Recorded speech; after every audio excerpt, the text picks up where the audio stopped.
After the UN ceasefire agreement in Laos in 1973, almost overnight, the Royal Lao government was replaced by the revolutionary Pathet Lao.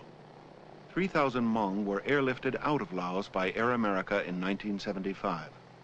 They were the lucky few. John Crowley from the Joint Voluntary Agency in Bangkok remembers those times. It became clear very early that the officials in Laos regarded the Hmong as threats, and there is evidence of severe sustained attacks, artillery and troops, reports of chemicals of some sort, poison chemicals being used against the Hmong. Those refugees that I've spoken with describe having lived in fear of their lives and living in the jungle for months and years, eating literally roots and leaves to keep alive, and making an arduous trek which lasts weeks or more to get to the Mekong River and cross to Thailand. So it is here, in Thailand, where fully 10% of the wartime population of Laos sought asylum, that Su, Chau, and Hmong await their unknown future. 9 people sharing 2 small rooms. Their options are clear. Repatriate, return to Laos, face certain capture by the Vietnamese and Pathet Lao forces patrolling the area and likely death, or sustain the holding pattern of restricted camp life, despite rumors of ration cutting and a growing strain on their Thai hosts.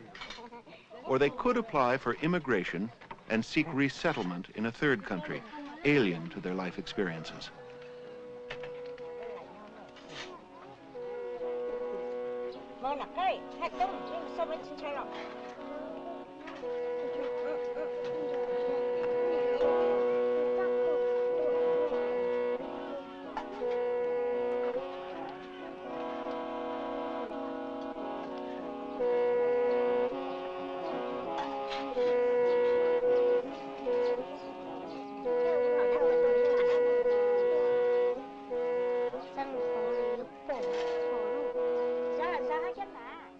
Su, Chau Ta, and Mong Vong decided to apply for immigration to the U.S. They have relatives in Seattle, Washington, and have received letters with good reports about life in America. Their family case histories have been documented by the Joint Voluntary Agency of the Refugee Section of the U.S. Embassy in Bangkok. The Immigration and Naturalization Service qualifications seem to be fulfilled. The family is called in for a departure interview. Have there been any changes or problems in your family? Have any of you been sick or had TB? No, we're healthy, Sue replied. You should get ready to go to Seattle in the state of Washington, USA. The Joint Voluntary Agency has found a sponsor for you, and there is a house ready for you there. Keep these important papers with you and don't be afraid. Sue is afraid, but he knows there is no future for his family in Thailand.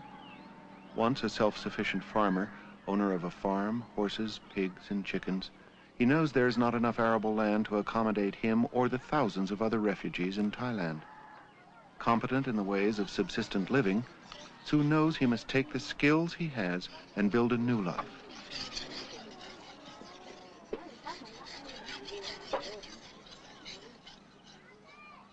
What possible future is there here for one's children?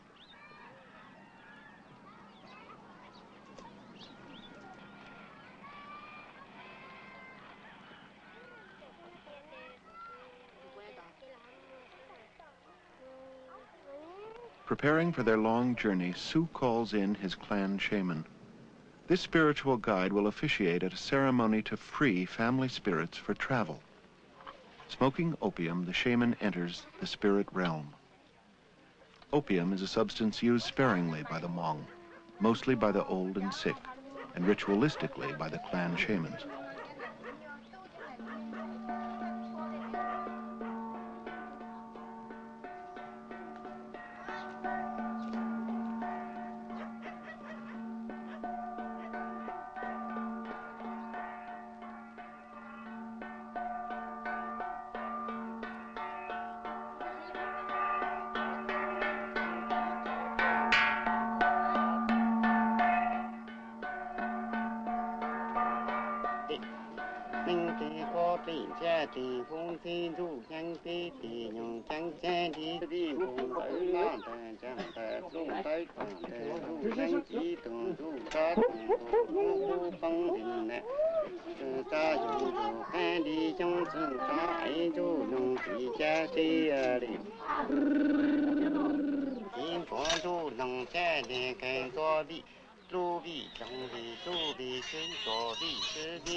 The shaman will burn elaborately cut pieces of paper moistened with pig's blood. His eyes shaded from this world, he gallops out to the spirit realm, astride his ceremonial bench, contacts appropriate spirits, strikes a bargain.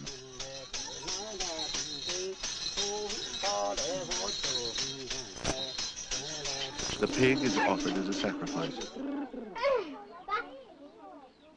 Ang Su has sought assurance from the shaman. Assurance that the spirits of his family will be readied for a journey that will lift them from one world and drop them in another. Nothing in their past beyond the desire to survive could prepare Su's family for the events spiraling in on them.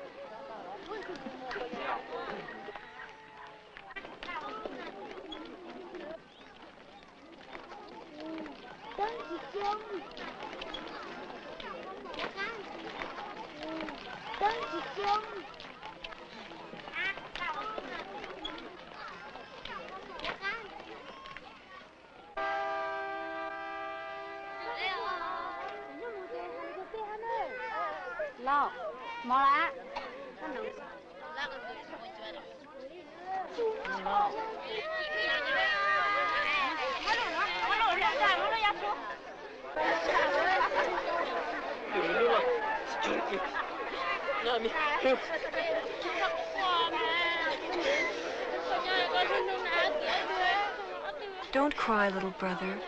Stay here and love our mother and father. They only have you now. Whatever you do, always listen to them.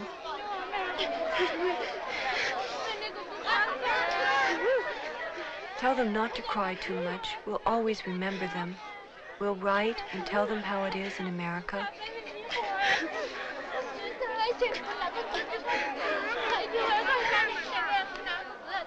I would never leave you, brother, for anything, but this is survival. We can't know our future. I don't know what will happen if I stay in Thailand with the children. We have to go.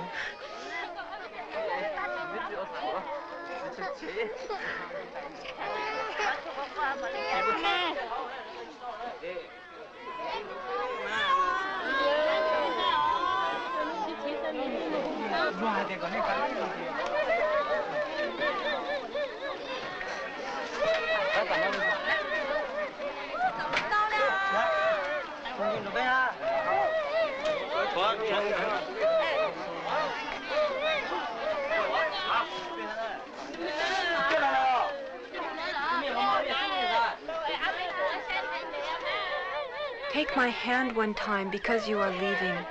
Let's just hold hands. We may never be a family again. Tell the children they won't be seeing Grandma anymore.